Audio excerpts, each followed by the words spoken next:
Je me trouve ici sur la place du Pin, dans un quartier surnommé le Petit Marais niçois. Dans cet environnement gay-friendly, les habitués ne semblent pas touchés par la hausse des violences homophobes.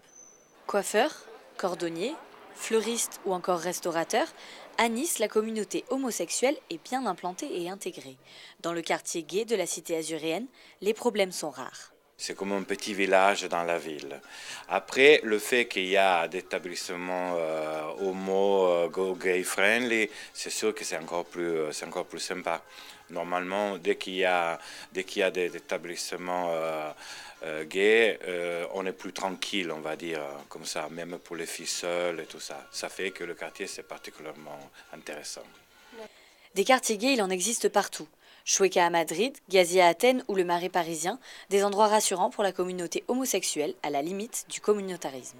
Je peux comprendre certaines critiques en disant c'est du communautarisme, comment ça se fait qu'ils ont une place pour eux, etc.